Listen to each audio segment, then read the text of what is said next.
All right, perfect. Welcome to the E3 meeting. It is September 27th, 2021. Today we have our first guest speaker in Matthew Follen, but before we have some opportunities brought up by Anna. Anna, if you want to introduce yourself, kind of explain these opportunities to the individuals in E3, and then we'll have Matt kind of follow. Sounds good. Hi, guys. I'm Anna. Some of you might be joining again from last semester. Matt, a growth and development director on our team, and Tommy, another growth and director development on our team. We're with you, as was I. We had a really fun time. Loved being with you guys. So welcome back. Hope you guys are having a great start to the semester on campus. Love to see that everything is in person. Very fun. But as you know, we are Northwestern Mutual, Fleisner Agency. Can you hear me? I'm getting some feedback. Kind of echoing, but we can kind of hear you too. Oh, I need to mute myself. Oh. Yeah, right now. Go to the left. Right here? Oh, God. Wait, how do you do it? Just click on it down there. Which one? This thing that says. Oh. Okay, that's better. Okay, great. As you guys probably know, we are Northwestern Mutual Fleisner Agency. So we are an agency with the company based in Appleton, Wisconsin. That is where Matt is. And then we have territory within our agency that spreads throughout the rest of the Fox cities, our office in Green Bay. We go into central Wisconsin. And then we are also over here in the Chippewa Valley. So I'm not sure if any of you went to the accounting and finance career fair last week. I was there, but we are fairly new to the region, our agency with Northwestern Mutual. It's our second year being on campus. And I work virtually in Eau Claire. So I live in Eau Claire, actually was a Blue Gold, which is really fun. But if you know anything about Northwestern Mutual, if you don't, the best way to say it is we are Northwestern Mutual, a financial advising company. Basically, anything someone might need with regards to their financial situation, we are here to step in and provide them anything to bring them to financial security. So that's what Matt does. He has a really successful practice. Again, he's a growth and development director. And that's kind of what our internship is. It's being able to mirror exactly what full-time reps and advisors do. Matt has coached Tommy, right? And now he's gone into the same role.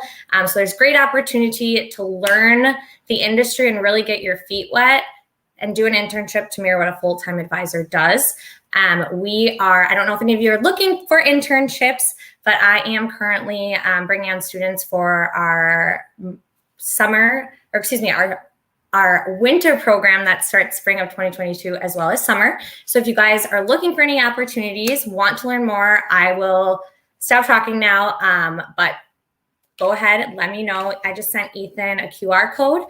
Just take a photo of it. There's a few questions, give you some of my contact info. There's also a video in that email too that we just put together. Matt's in the video, kind of gives you a really cool 2-minute synopsis of the opportunity. So I'll stop talking. Thanks, Matt, for being here. We'll get going. I can stop sharing my screen too so that Matt can get the full floor there. Okay. All right, so I don't see all of you. So Ethan, if you could do me a huge favor, interrupt or interject at any time, because again, I'm not seeing any of you reactions or hand raises or anything like that. So please stop me if you have any questions or follow up or anything like that. Also, if the mic is cutting out or anything, I don't know why my normal mic isn't connecting to this app, but hopefully you can hear me clearly and we can go over a few things here tonight. But like I always do with any type of discussion or talk with an organization, a business, anything, I always like to start with as many disclaimers as possible, especially if something's being recorded, because I want to make sure it is on record. First thing is, anything I share here today is an opinion held by me and me alone. There is a chance, probably likely, that it's 100% incorrect or incorrect for you. If that is the case, I apologize that you're missing kickoff tonight, but hopefully you can take one or two little things away from it. Last time or last semester, I spoke really about the leadership journey, becoming a leader, acting in a leader, self-health, mental health, all of those aspects of being a leader. I'm going to pivot a little bit here tonight and talk about another aspect of it, that journey of whether it's being a leader or just achieving goals, success in any way. I'm going to have a little bit of an agenda that I'm going to follow, but this is going to be a lot of stories or topics that are off the cuff because I want it to be as authentic as possible and relate to the same journey that many of you might be on. So just a quick backstory for those of you that weren't on last semester. I have been here since 2013. I started as an intern. I had other internships prior to this, just nothing really felt right. When I was first approached about this internship, I had no idea what the company even was, grew up, did not have financial advisors, anything like it. So I didn't understand it, didn't know it. So honestly, the first recruiting call I got, I said, no, thank you. But then after some pushing from my academic advisor, I tried out the internship. I loved it. I went full time about 9 months later when I graduated, and I actually jumped directly into a leadership role, like right away. I will tell you, it was way too soon. I was not ready. I was over promoted. I appreciate that now. It helped me out with my career, but it certainly came with some challenges. Okay, so I am a financial advisor. I also lead others. The one thing that has changed for me is I do not recruit anymore. I am not building any more advisors onto my team. We're going to talk a little bit about why here tonight with capacity and happiness level and all of that. So I am here because I just truly believe in the program that we have, or in how important it is for each of you to find an organization that can allow you to grow, succeed, fulfill all those goals, hopes, and dreams, if you will. But I also really want to make sure that Anna and the rest of the people on our team have those like myself that have been through it to share their own story. So I am here just because I believe in all of you, and I believe in this entire process of passing down experiences, okay?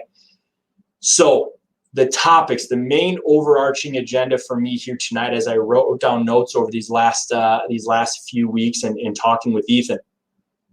I think one thing that we talk about a lot, we hear about a lot, it is preached on a soapbox, like it just hammered into our brains, are goals. Write down your goals. What are your goals? Hitting your goals, right? Over and over again, we talk about those things. So I want to talk a bit about that. That will lead us into talking a little bit about systems and processes and the importance of that. That is an easy segue into how are we maintaining and judging our level of happiness. There's going to be some questions I'm going to pose to the entire group that do not require answers, but I want you to take them away here tonight and think about them. I really hope you all do. And then finally, because I always throw it in there, how does this all wrap up into being a leader of some sort? Okay, hopefully that works for everybody. Hopefully this is not just a complete snooze fest for you. You get one thing out of this. So if I was in a big group, I'd say, hey, show of hands here. So hopefully a few of you can speak up. But I don't know about any of you, especially in this last year to 18 months, I have felt an overwhelming amount of burnout. And when I ask people, I ask anybody, hey, have you felt burnout? Most people are saying, well, yeah. But then I ask the question of, well, how do you define it? Like, what is burnout to you? Because it might mean different things to different people, right? We all have a different level of energy, a different level of capacity to handle more or less, right? So I always ask, like, what is burnout to you? How does that feel to everyone else? And if anyone wants to share how they're feeling, please, Ethan, just stop me. But when I define burnout for me, I don't even know if I have a definition of it. I just know how I feel. It's the feeling of no matter how much sleep or rest or football you watch or baseball or golf you play, that you just don't ever feel relief. You don't feel rested. You can rest, but you don't feel rested. There's always that like pain behind the eyes, right? It's something where it's like, man, I need a vacation. So any of you were able to take one this last year, whether it's traveling somewhere far or near, but you're able to just disconnect and you're like, oh, when I get back, I'm going to feel so much better. You get back, you go to bed, you wake up to jump back into life, and guess what? That tiredness comes right back. That's how I feel when I'm knowing I am burnt out. And one thing, after doing a lot of self-analysis, self-awareness, all those things, I preach that to everyone I work with, is know thyself. Like, you got to look at yourself in the mirror and determine, like, what is causing this? My first reaction always is to blame others. Anybody else out there kind of do that same thing? I wouldn't be feeling this way if so-and-so would pull their weight on our project, or if this person would work harder at work, or for whatever reason. That is always my first reaction too, is I wouldn't have to bust my ass so much if other people would pick up the slack. That was always my first reaction. But then when I really looked back, I'm like, what is causing this tiredness and all of these things? What I saw was I was focusing on so many different things at once. I am an extremely driven, competitive person that has a horrible fear of letting my family down, of not providing for my family, my wife and kids. Like, it like haunts me. It makes me stay up at night. So I have all these goals of growth, and a lot of them are on financial growth, and some are on leadership growth and management and all those things. But I had goals of how many assets I wanted to bring over, and all these new clients and organizations I wanted to sponsor, and nonprofit events, like all of these things, right? And they're all good. Having a lot of goals is good. But this might be a challenged statement that I'm going to make. What I was finding was these goals were restricting my happiness. Okay, so I'm going to take a step back and go into that fear of mine, because I think everyone has some of this. If you really think about it, like, what are you like really afraid of? There's a lot of things, but what's the real root cause? For me, it was not being able to provide, but my definition of that was very different than how my wife and maybe kids thought about it. See, like, for me, it was hitting all of these goals, having immense growth, and a lot of it was on money, right? To make sure that they had everything they could ever imagine, all of these things. And if I could not do all of those things, I was a failure, right? That's the fear. That's that story that we tell ourselves in our own minds. It's debilitating, right? I'm sure we've all had that. You're sitting up at night and you're thinking about something, you can't sleep, and your mind just takes you to some dark ass places, right? We just like, oh my gosh, I can't get out of this. So that was my fear. That was the how I would define it, as I would be a failure. But when I asked my wife, and I shared this with her when I was telling her how burnt out I was and why I can't back off, I can't reduce my hours, I can't work less, because then I'll fail you. And one of the best responses she ever had was, Matthew, all we want, she calls me Matthew. She's the only person, her and my mom, when I was young, when I was in trouble. She said, Matthew, had you ever think about, like, all we want is just you here?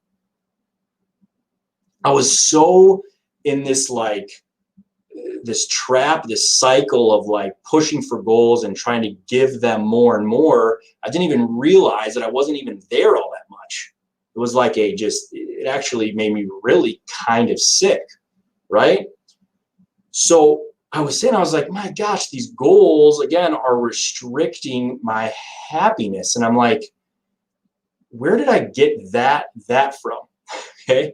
I got that from where it popped up as a book called Atomic Habits. I don't know if any of you have read it. Last time I shared books with you all that I was reading. That's one that I would recommend, Atomic Habits. And that is one thing that the book talks about, is how all these goals that we have, though they are good, I am advocating for goals. Please do not leave and be like, yeah, this guy Matt says that goals are bad. I'm not saying that.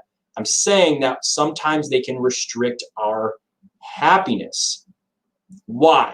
Now let's take it a step further. Why can they sometimes restrict our level of happiness? Well, one, winners and losers have the same goals.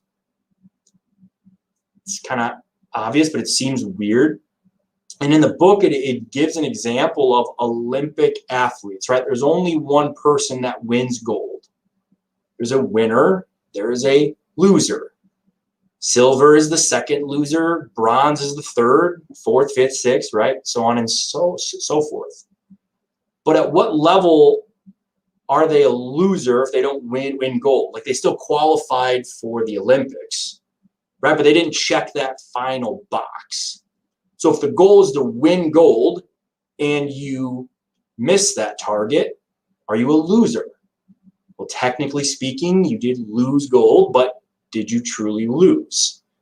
But having this hard stop goal can be it can rob you of the happiness of the journey to it. The next part it talks about is how achieving a goal is only a momentary change. Think about it. Think about a test or a job interview, or if you in sports or in music or in anything like that, where you spent all this time preparing and you passed the test and your goal achieved, boom, I'm done, I got the job. How long did that hit of dopamine last? How long did it last until you already had the next goal in mind? Right? You just get in this revolving door of just one after the other after the other. Again, I think they're necessary, but we have to be careful. Because lastly, goals are at odds with long-term progress. They are at odds with each other, because a goal is a destination. Then when you hit it, you have to restart. Well, our life is much longer than just 1 or 2 or 5 or 100 goals, right? So what I really started to think about and contemplate was, okay, yes, I know I need to have a goal, right? I can't just be like, oh, everything is fine. Like, no, I have to still achieve things. But what if I started focusing more on the systems, on the cycles, on everything like that first? What if I focused on the systems it took to achieve a goal and use that as my target moving forward? Right? Because if I don't, then it was just constantly thinking like, oh man, I know I'm working so hard right now, I'm missing out on this or that. But I tell you what, once I hit this goal, I'm going to be so happy. Everything's going to change, right? I'm sure a lot of you are very driven and you're dedicated on your futures, right? It's 7:30 on a Monday night and you're here, maybe paying attention, maybe not. I have no idea because I can't see you, but you're all here, right? I am sure if I had to guess or assume, hopefully I'm wrong, but I'm assuming a few of you have your life's plan mapped out. And again, having a plan is good, but have you ever found yourself just thinking like, man, once I achieve that, then I'm good. Once I achieve that, then I'm going to do this. Then I'm going to work here. Then I'm going to make this. Then I'm going to save that. Having those goals and that vision is extremely important. I'm not telling you to go hit the open road without a map. What I'm saying though is, if we're only focusing on hitting those goals, it's going to be a burden. It's going to be it's going to rob you of your happiness in between. Burnout is very, very real. You're going to feel it, because what is going to solve it? What is going to feel good longer than that quick hit of dopamine when you hit a goal? You need something that's going to last longer. What is going to bring you joy during that process? Because this is what I see happen. It's what happened to me. It's what happened to everyone I've ever met with. Their plan A didn't happen exactly as they thought. Has that happened to everybody, right? Yeah, I'm sure a few of you at least. You had this amazing plan. You had everything set up, and then something outside of your control happened and threw everything. It messed everything up. What is going to happen if you were so dead set on that goal, you had no joy in the process? Everything is going to feel like you're going to feel helpless. I've had that. I've had that where if I had a recruiting goal, right, and I found this perfect candidate to come in as an advisor, met with them for months, it looked all great, and then boom, you have a call, or I had a call, and they said, you know what, Matt, this isn't the right fit. My family's going to move, and I'm going to go and do this. And if my whole year, if my whole level of happiness was based on achieving that goal, am I just going to scratch that year, say, oh, it was a shit year, it's ruined? So goals are extremely important, but they can't be everything. They cannot be the source of all of your happiness and joy. So what can? How is making a process, how can that bring joy to you? Well, you have to determine that on your own. How can you fall in love with the process of growing, of learning, of achieving? One way to look at it, it is something that I was reading this book in psychology. I don't even know what it was, but they're talking about synthetic versus natural happiness. And one of the examples of synthetic happiness was people trying to tell themselves how much they love the process, because it's not always fun, right? But when you tell yourself you do, you start doing hard things, waking up earlier to go exercise or studying a bit more or trying to learn a new language or whatever the heck it's going to be, doing those difficult things, telling yourself that just the process of challenging yourself, challenging your potential, if you can find joy in that and happiness in that, imagine how many more goals you're going to be able to achieve. Because your mind is open, you're opening up more doors, more opportunities, and more options. Because when a fork in the road, when something out of your control inevitably happens, the whole year isn't screwed because you are in the process of growth no matter what. Natural happiness is when you do have a goal and you just achieve it and it's naturally occurring, right? You worked so hard in school, you're in organizations, you graduate with honors, you apply for that perfect job and you land it. Great. That is awesome. That is absolutely a great thing. But what I'm advocating for is mental health and happiness along the journey. Because I can remember when I was in school and it was like fight or flight every day. Now, some of that was probably because I was waking up too late, going out too much, studying last minute, self-inflicted 100%. But I don't know if anyone else feels that. I was always like, oh my gosh, I'm so busy. I tell everyone how busy I was all the time. And again, no disrespect. I'm sure all of you are very busy. I know Ethan, in our discussions, you listed off all the things you were a part of a while back. And I was like, all right, shit, yes, you are busy. But when I look back at it, even now sometimes, when I think I was busy, I had so many just wasted hours doing just mindless things that did nothing for me at all. But I was relaxing, I was resting, right? So what I think is really important is you do plot out your goals, but you start creating a process, a system, a something, get on a schedule or do something that is routine to challenge yourself, to grow and all of that, and believe in that. Work the process to not just achieve those goals that are out there, but to go far, far beyond them. And be willing to accept that if those goals have to change, you have to pivot, I don't know, because the whole world locks down, you can do that and it doesn't throw off your entire life. You're all in a very, very challenging time, something that I certainly haven't ever experienced, where you're going to school, you're trying to find careers, you're trying to build relationships and stuff. I cannot imagine what any of you are going through, but you're finding a way to still be here. Find joy in that. Find joy in that. So when I keep going down this line, I start thinking about like other things that can potentially make us happy when we're doing well. Let's focus on what's gonna make us happy or bring joy when we're doing well. One area that we see or we hear about in the corporate world is once you reach a level of success or anything, You want to give back to those that helped you get to the point where you're at. I'm sure all of you, because of the organization you're with and because you're just good people, you maybe donate your time, do some things with a nonprofit. And if you don't now, that's fine. But maybe in the future you have plans to. Maybe you donate during the holidays, or you donate to a nonprofit right now. Any of those things. That is fantastic.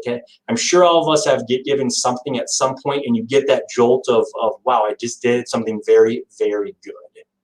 But again, that's talked about so often in the corporate world, but I think it can get tarnished very, very quickly. And here's why. It's very easy to make it about you rather than about others. So when we're achieving goals, right, we're achieving all these goals, we start trusting the process. We're seeing success, whether that's in career or family or wealth or anything like that. And then we're told, give back. What I can see happen very, very quickly with others, and it's happened to myself as well, is all of a sudden, we do it almost as another job, as just a check mark, as a marketing, or as something to like get credit for it. And here's what was really eye-opening to me. It was a book I was reading, book 2. Here we go. It's called I Like Giving. It's a great book. And while I was reading it, this is a statement that I read, and I kind of stopped and I went, oh shit, that's me. At times, this has been me. I'm not going to throw myself under the bus too much and say it's every time, but there's been times. I want you to think as I read this, has this ever been you? The key in all these situations is to remember that giving to others is not only about how the receivers respond. Sometimes we need to give more than other people need to receive. Sometimes we are so wrapped up in our own little worlds of self-focused living that even in giving, we can get caught up focusing on ourselves. Living in that self-centered headspace is miserable. Thankfully, there is a solution that works every time: giving with no strings attached. I found myself getting hung up on being thanked in a certain way or noticed for my generosity. Over time, I realized that my expectation of a right response made the whole thing less of a gift and more of a transaction. So we can take this all the way back to Christmas or birthdays, right? If you ever get given a gift and they didn't respond the right way, have you ever given a donation or bought Girl Scout cookies or did something and you're like, wow, their thank you just wasn't big enough? Now, there are some out there that are just not thankful. And yes, you're like, wow, rude, right? That's fair. But when we look at it, like, if you are going to give your time, your money, your skill, your talents to an organization, to other people, anything like that, what reason are you doing it for? And I know this is a kind of an off the topic example here with giving or donating, but I think it rings true to like your actions on campus for an organization, for a job. Like, are you going above and beyond just because you want someone to notice? Are you going to do something extra because you want to be publicly thanked? Are you hoping to have your name up on the board somewhere? And all those things are fine.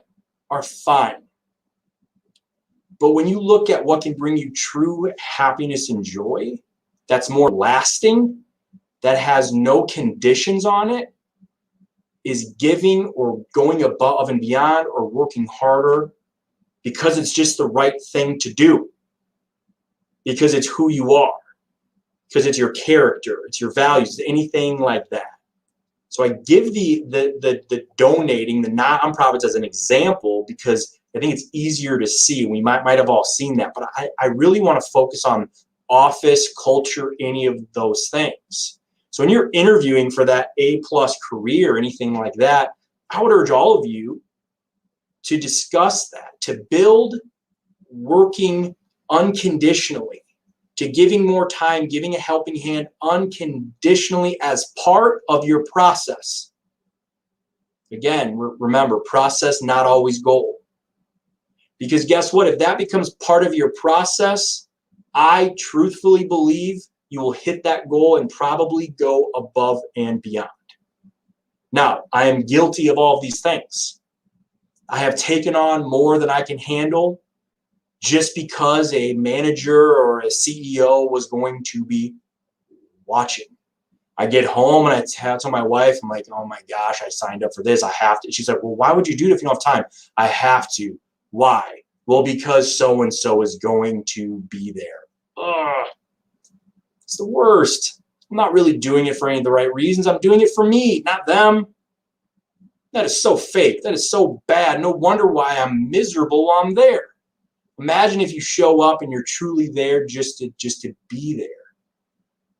Now with your schedules with school and work and social lives and all that, I get it. It's probably challenging. Not probably, I'm sure it is.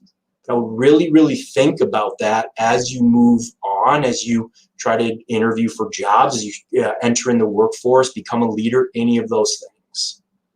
Process of doing it because it's the right thing, falling in love with that, finding your happiness and joy connected with that, I think is absolutely huge. Okay? So that will lead me really into the next part here in leadership. And this is another book I just finished, actually, the Christian Leader. It's a good one. I was a part of a national study group for this. And this is a great statement just to start this next section.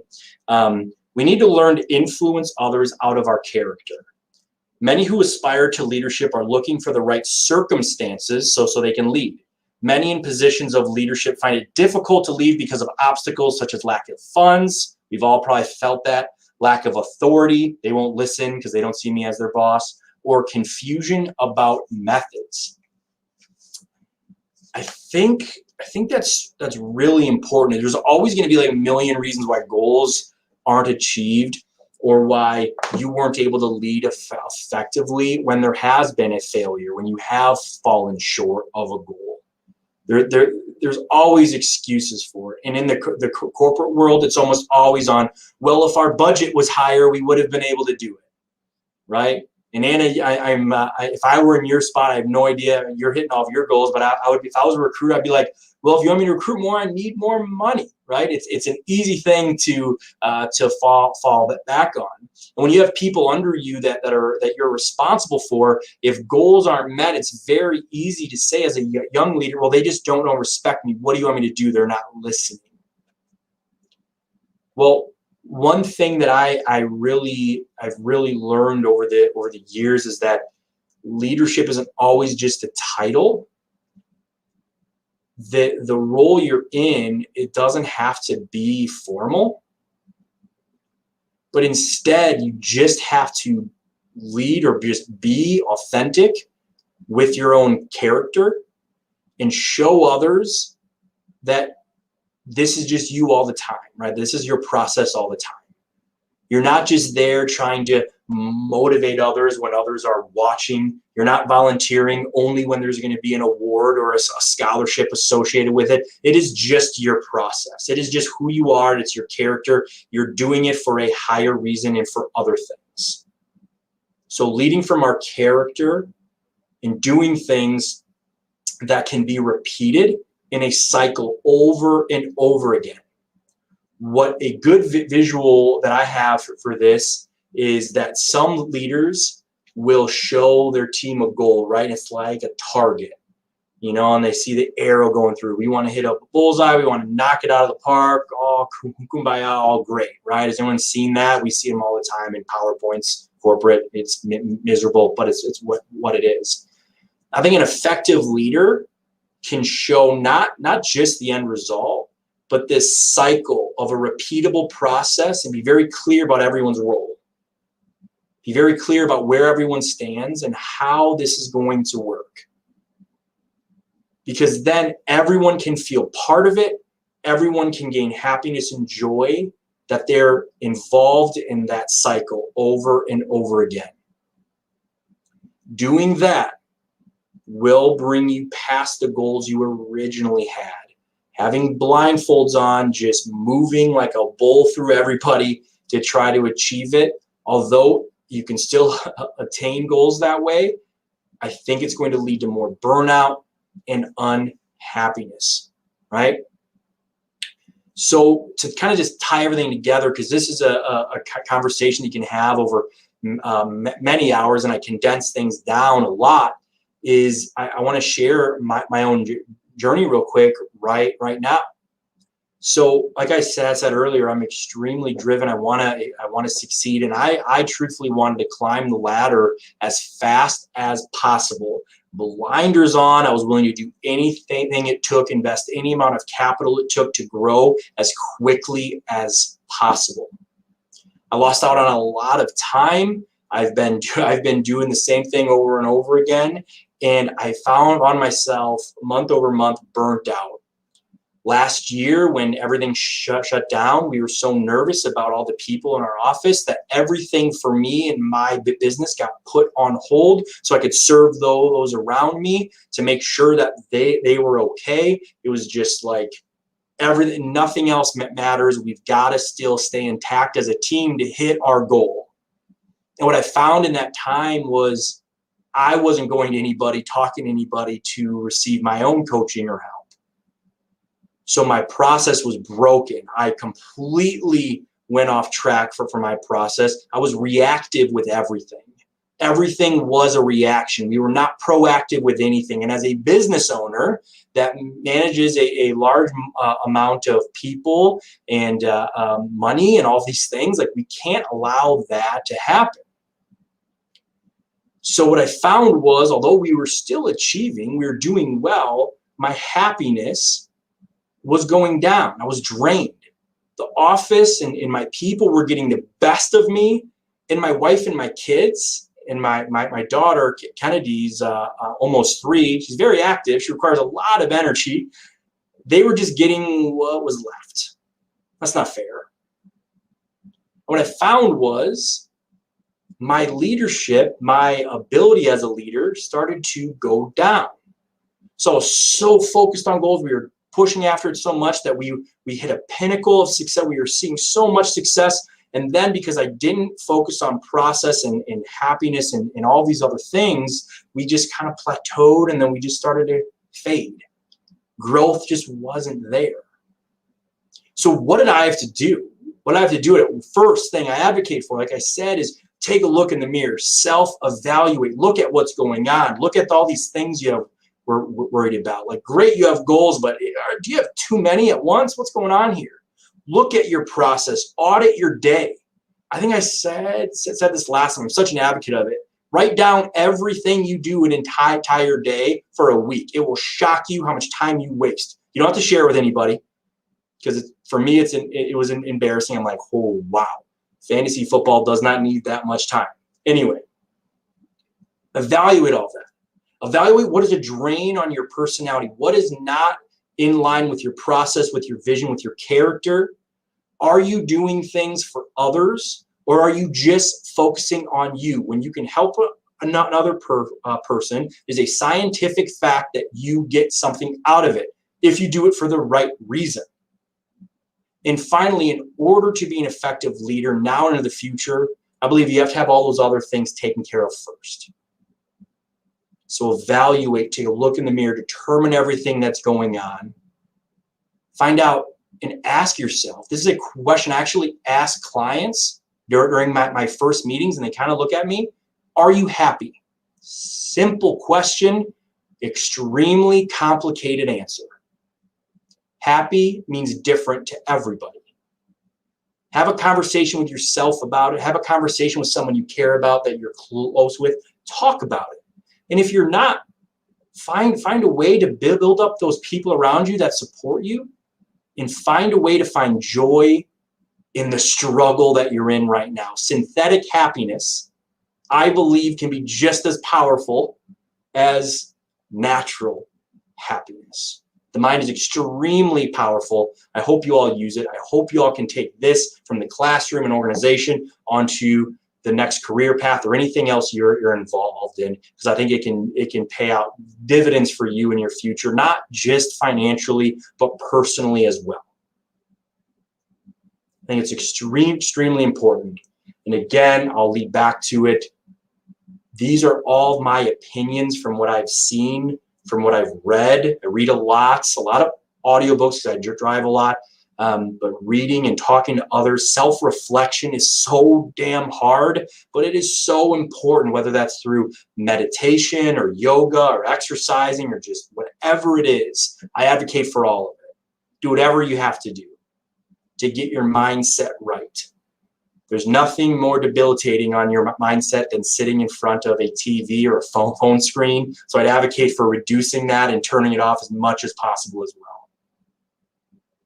So I went about 40 minutes. I know the game's already on. I don't even know if I went over because I didn't know how much time we had. I count myself to 40. Ethan, is there anything, any topic, anything you want me to touch on a bit more? I covered a lot of things at a low level. I was probably all scattered, but again, I wanted it to be really what was going through my mind. Anything anyone can think of that I can answer.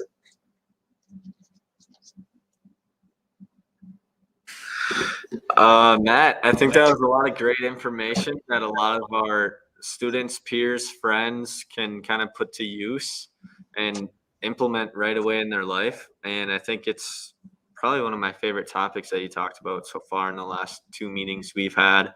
And I just really appreciate you. And I know a lot of the members tonight appreciate and thank you for your time to come in tonight. Absolutely, no problem. I wish you guys all the best. If there's ever anything I can do as a resource, as a connection, please do not hesitate to reach out. I'm in the business of connecting people. I was connected with others, so I am in a virtual, never-ending give back mode. So let me know what I can do for you. If I can do anything, I'm happy to do it.